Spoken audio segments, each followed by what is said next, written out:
Greetings from Snake Mountain Boat Works on Wednesday, April 13, 2022. Here's an update on our now skeletonized 1948 20-foot Truscott Runabout. We've removed 2 layers of the bottom and have concluded that we're going to replace both the inner skin and outer planks. We'll use the planks as a pattern,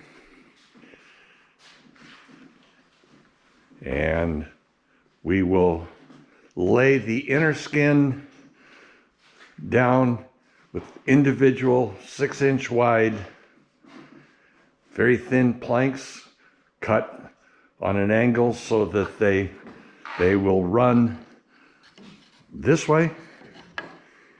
I think it is, or maybe it's that way. I don't have it with me, a pattern with me right now, but we're going to do it the way Truscott did.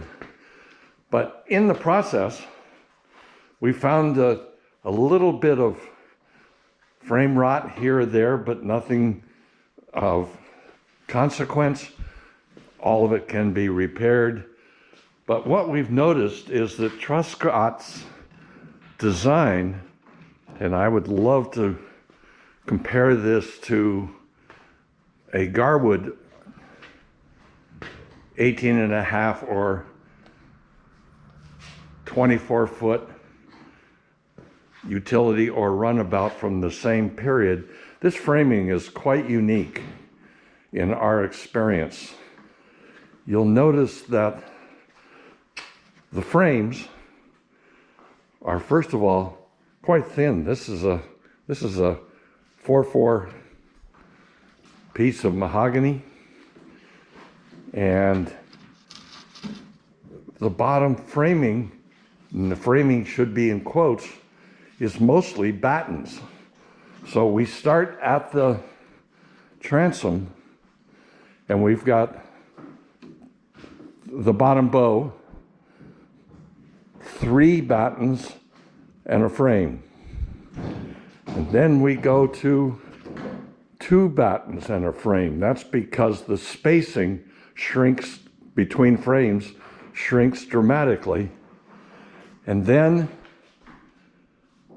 we're in a bay that has 3 battens and a frame, 3, 3, 3, 3, all the rest of the way up.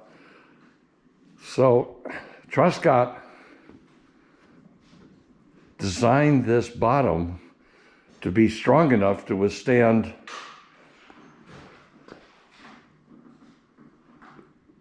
the forces that would be visited upon it, while minimizing the amount of, let's call it, heavy lumber. But then there is another consideration. And let's go up here on the port side. I think it will be easier to see. And here you see a frame member that we will replace. There'll be one more here that we have to replace, but really precious few. Here's the issue. If we sight along the bottom of the boat, you can see that all of these battens are pre-bent, or were pre-bent,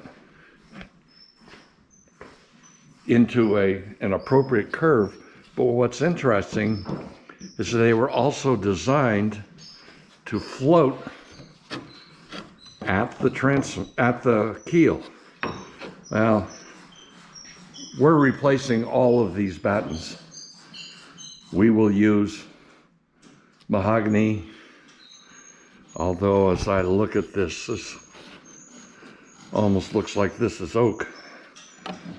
I think this, in fact, these are oak. These are not mahogany. But the problem is we can't pre-bend them. And if we attach them here with a little brass brad, as is the case with this batten and all of the others, one screw at the bilge stringer, and then let it float. Our concern is, since they're not pre-bent, that this batten will just continue and pass the keel inward of the surface that we want to accomplish. The other issue is one of structure. I'm just not comfortable with this guy floating around. Truscott missed a wonderful opportunity.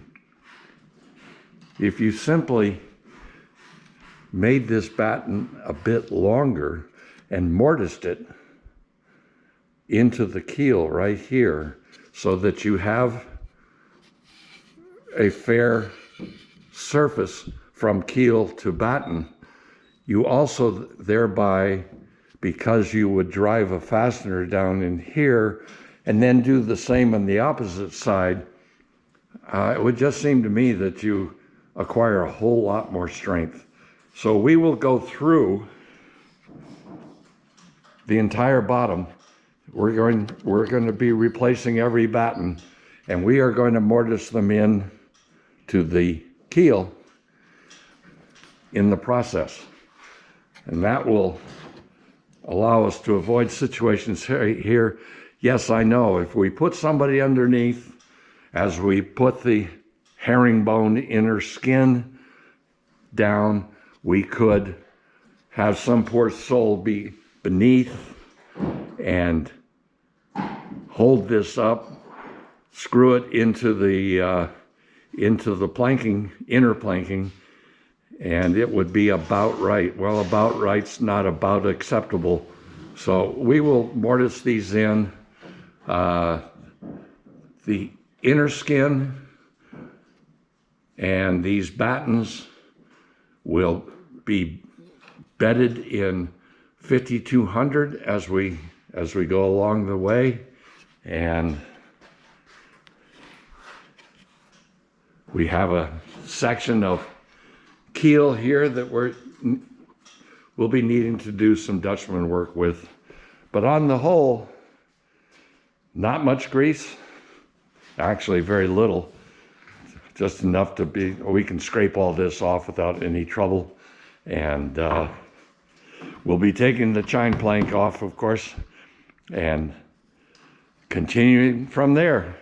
So that's our update on the 1948 20-foot Truscott Runabout